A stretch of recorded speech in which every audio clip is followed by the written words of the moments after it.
Assalamualaikum warahmatullahi wabarakatuh.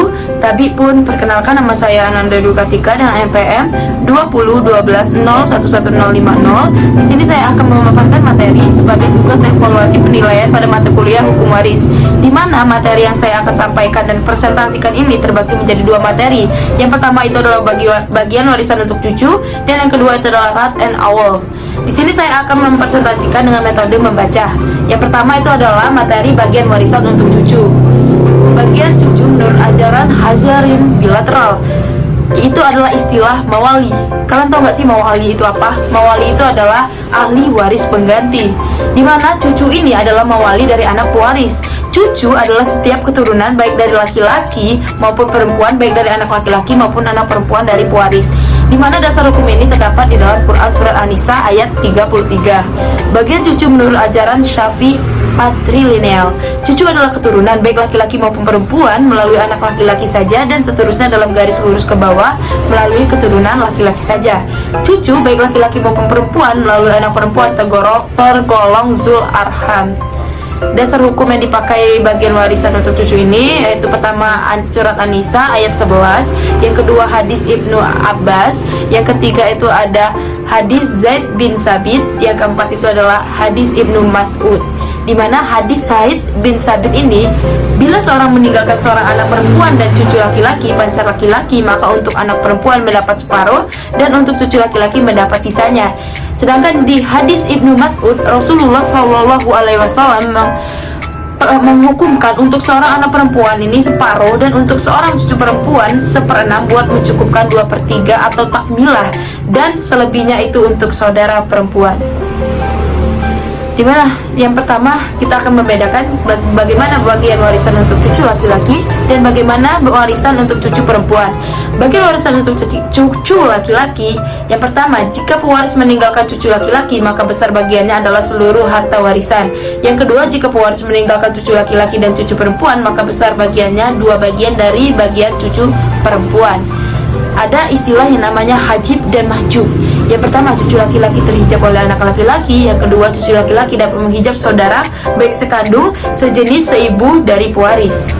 Sedangkan yang kedua itu adalah bagian warisan cucu perempuan, di mana yang pertama, jika pewaris meninggalkan seorang cucu perempuan maka besar bagiannya adalah 1/2.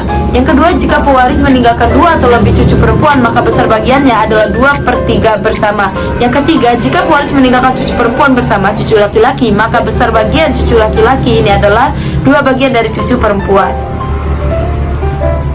Jika cucu perempuan ini mewarisi bersama seorang anak perempuan maka besar bagiannya adalah 1/6 sebagai penyempurnaan 2/3. Dan yang terakhir itu, jika pewaris meninggalkan anak perempuan 1 orang atau lebih dan tidak meninggalkan anak laki-laki dan cucu perempuan bersama cucu laki-laki, maka bagian anak perempuan adalah sebagian sebagaimana ia berkedudukan sebagai anak perempuan, dan bagian cucu perempuan adalah 1 bagian dari 2 bagian cucu laki-laki. Hajib dan mahjub, bagi cucu perempuan ini, cucu perempuan menghijab saudara seibu pewaris dan zul arham, di mana cucu dari anak atau keturunan perempuan. Cucu perempuan terhijab oleh yang pertama anak laki-laki, yang kedua itu adalah 2 atau lebih anak perempuan, kecuali cucu perempuan mewarisi bersama cucu laki-laki. Yang ketiga, cucu laki-laki yang lebih tinggi derajatnya. Yang keempat, 2 atau lebih cucu perempuan yang kedudukannya lebih tinggi derajatnya, kecuali ia mewaris bersama cucu laki-laki yang sederajat atau lebih rendah derajatnya. Ya, baik, ya, setelah itu kita akan membahas tentang wasiat wajibah bagi cucu menurut Undang-Undang Mesir nomor 71 tahun 1946 tentang wasiat ini. Di mana syarat menerima wasiat wajibah ini adalah, yang pertama, cucu adalah orang yang berhak menerima harta warisan. Yang kedua, pewaris tidak memberikan kepada cucu tersebut jalan lain sebesar yang ditentukan baginya. Di mana besar wasiat wajibah bagi cucu yang terhalang menjadi ahli waris menurut hukum kewarisan Islam patrilineal Syafi'i ini adalah sebesar bagian yang diterima oleh orang tua cucu tersebut dalam batasan besar bagian warisan yang tidak dapat diperoleh cucu tersebut adalah tidak boleh lebih dari 1/3. Nah, itulah materi tentang bagian warisan untuk cucu yang dapat saya sampaikan. Selanjutnya kita akan lanjut ke materi kedua, yaitu adalah materi tentang rat and owl, di Dimana materi ini yang pertama rat itu. Apa sih rat itu? Yang kita ketahui itu apa? Rat itu di sini saya akan menjelaskan. Rat itu adalah cara membagi sisa bagian warisan yang belum habis terbagi secara berimbang. Dimana rat ini terdapat syarat-syarat dalam melakukannya. Yang pertama itu ada ahli waris zul faraid, yang kedua itu ada sisa bagi, yang ketiga itu tidak ada ahli waris zul karabat atau ashabah. Dimana contohnya ini, yang pertama pewaris meninggalkan ibu bernama si A, istri bernama B, dan seorang anak perempuan bernama C. Itu adalah contohnya.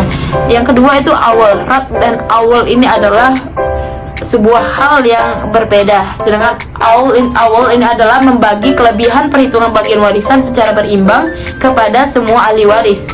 Dimana Atsar Ali bin Thalib Mabariyah menyelesaikan kasus kewarisan dari atas mimbar Masjid Kufah. Kasus ini adalah pewaris meninggalkan janda, 2 orang anak perempuan, bapak dan ibu. Ali bin Thalib menyelesaikannya dengan memberikan bagian janda ini 1/9 dari 1/8. Nah, itu adalah contoh kasusnya. KHI, apa itu KHI? Ini terdapat pasal 1902. Ini adalah awal. Di pasal 1903 itu adalah rat. Pasal 191 itu adalah pewaris mati punah. Baik, itu saja yang dapat saya sampaikan. Lebih kurang saya mohon maaf. Kepada Allah saya mohon ampun. Saya akhiri, wabillahi taufiq wal hidayah. Wassalamualaikum warahmatullahi wabarakatuh.